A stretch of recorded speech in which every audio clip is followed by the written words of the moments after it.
रात के तीसरे पहर का सन्नाटा था। मथुरा की हवाओं में डर था और आसमान पर काले बादल छाए हुए थे। पर उसी अंधेरे में एक रोशनी जन्म लेने वाली थी। मथुरा के राजा कंस का आतंक चरम पर था। अपनी ही बहन देवकी को कारागार में डाल दिया गया था, क्योंकि एक भविष्यवाणी ने कहा था देवकी की 8वीं संतान ही उसका विनाश करेगी।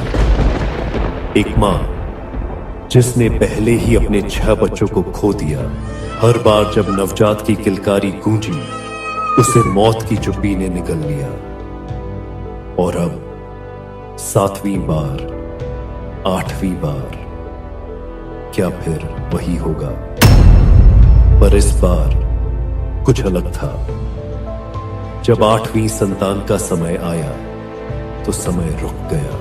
पहरेदार सो गए, जंजीरें टूट गई और कारागार का दरवाजा स्वयं खुल गया। वासुदेव ने बालक कृष्ण को टोकरी में रखा और मथुरा से गोकुल की ओर निकल पड़े। बारिश जोरों पर थी, यमुना नदी उफान पर बालक के चरणों की छुअन से जल शांत हो गया। जैसे स्वयं प्रकृति भी जानती थी यह कोई साधारण बालक नहीं, यह स्वयं विष्णु है जो धरती पर जन्मे हैं अधर्म के अंत और धर्म की स्थापना के लिए। वासुदेव ने कृष्ण को नंद बाबा के घर छोड़ा और वहां से लौट आए, बिना कोई पद चिन्ह, बिना कोई आवाज।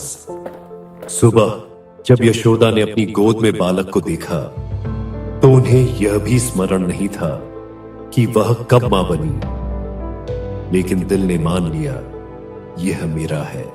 और इस प्रकार अंधेरे में जन्मी एक रोशनी ने भारत की आत्मा को नई दिशा दी। एक बालक जिसने माखन चुराया, बांसुरी बजाई, लेकिन जीवन भर केवल प्रेम सिखाया।